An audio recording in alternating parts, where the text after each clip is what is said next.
इस वक्त की बड़ी खबर यह है कि बायजूस के ठिकानों पर ईडी ने छापेमारी की है। प्रवर्तन निदेशालय की यह बड़ी कार्रवाई है। बायजूस के 3 ठिकानों पर बेंगलुरु में छापेमारी हुई है।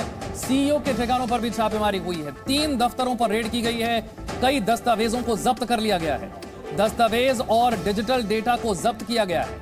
ईडी ने बायजूस के फाउंडर सीईओ रविंद्रन बायजू के ऑफिस और घर में फेमा के तहत यह छापेमारी की है। आरोप है कि कंपनी ने 2011 से 2023 के दौरान 28,000 करोड़ का विदेशी फंड लिया, जिसमें से 9,700 करोड़ विदेश भेजा भी है। फेमा के तहत प्रवर्तन निदेशालय की यह रेड छापेमारी बायजूस पर ईडी का शिकंजा कसता हुआ। 28,000 करोड़ के विदेशी निवेश का यह मामला है।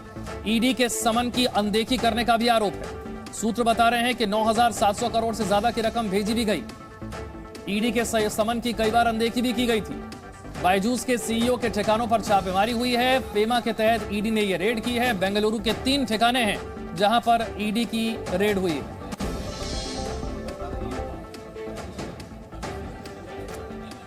मेरे दो सहयोगी इस वक्त मेरे साथ जुड़ रहे हैं, जयपाल और जितेंद्र। सबसे पहले बेंगलुरु चलते हैं। जयपाल, 3 ठिकाने बेंगलुरु में जहां पर छापेमारी हुई है, इस वक्त की स्थिति क्या है?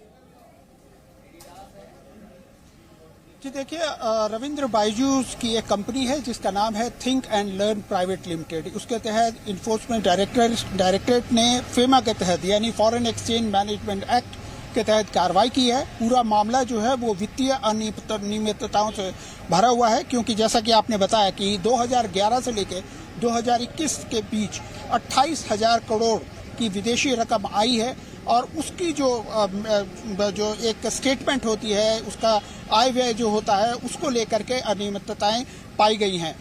जो इन्फोर्समेंट डायरेक्टरेट की ओर से जानकारी दी गई है उसके मुताबिक लगभग 9,000 रुपए की रकम जो है उसको दोबारा विदेश में निवेश किया गया है। लगभग 925 करोड़ की रकम जो है उसको एडवर्टीजमेंट के नाम पर विदेश में निवेश किया गया है। लेकिन इसके कोई जो है स्टेटमेंट जो है एक जो सरकार को दी जानी चाहिए वो नहीं है।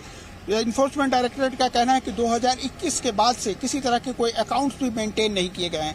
तो ईडी ने जो है 2 दफ्तरों पर और एक घर पे यानी कि रविंद्रन बायजूस के घर पर छापेमारी की है और वहां पर से कई तरह के दस्तावेज और डेटा रिसीव किए हैं। इसी बीच बायजूस की तरफ से भी एक प्रेस विज्ञप्ति जारी की गई है जिसमें उन्होंने बताया है कि वो अपनी तरफ से उनकी सारी चीज़ें जो हैं उसको वो बाकायदा मेंटेन करते हैं।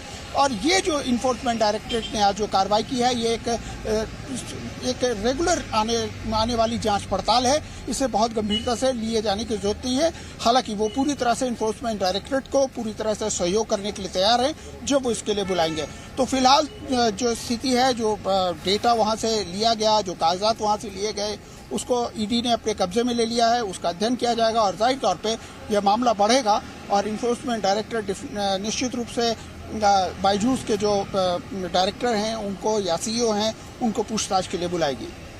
जितेंद्र का रुख करते हैं। जितेंद्र, 28,000 करोड़ के निवेश का यह मामला है। फेमा के तहत कार्रवाई हो रही है। 3 दफ्तरों पर रेड हुई है। सरल शब्दों में अगर समझे इस रेड की वजह क्या है?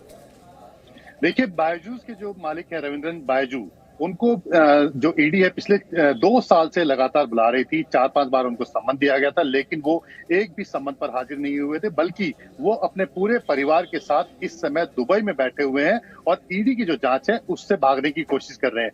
ईडी का कहना है कि थर्सडे सवेरे यानी कि वीरवार को सवेरे ईडी ने ये आखिरकार छापेमारी की, जब रविंद्रन बायजू की तरफ से किसी तरह का सहयोग नहीं किया गया और जो क्लैरिफिकेशन लगातार मांगी जा रही थी, क्योंकि ईडी के पास इस तरह की शिकायतें आ रही थी और इंटेलिजेंस जो गैदर की गई थी उससे पता लगा था कि काफी लंबा निवेश जो है एफडीआई विदेशों से जो पैसा है वो बायजू ने लिया है। और इसके अलावा जो क्योंकि ऑनलाइन एजुकेशन क्लास चलाती है बायजूस, वो बाहर के जो बच्चे हैं यानी कि जो विदेश में जो बैठे हुए बच्चे हैं उनको भी ऑनलाइन एजुकेशन दे रही है। लेकिन जो पैसा देश में आना चाहिए था वो देश में ना आकर के विदेश में ही रखा जा रहा है, वहीं पर निवेश कर रही है। और इस तरह की जब लगातार शिकायतें मिल रही थी, इंटेलिजेंस से शिकायतें मिल रही थी और इसके अलावा देश से भी लगातार उनके पास शिकायतें मिल रही थी कि ऑनलाइन एजुकेशन के नाम पर जिस तरह से कंपनी लगातार धोखाधड़ी कर रही है और बार बार सम्मन दिए जाने के बावजूद रविंद्रन बायजू नहीं आ रहे थे, तो आखिरकार वीरवार को सवेरे ये छापेमारी की गई फेमा के तहत। कल रात तक ये छापेमारी चल रही है और इसमें पता चला है कि 28,000 करोड़ रुपए का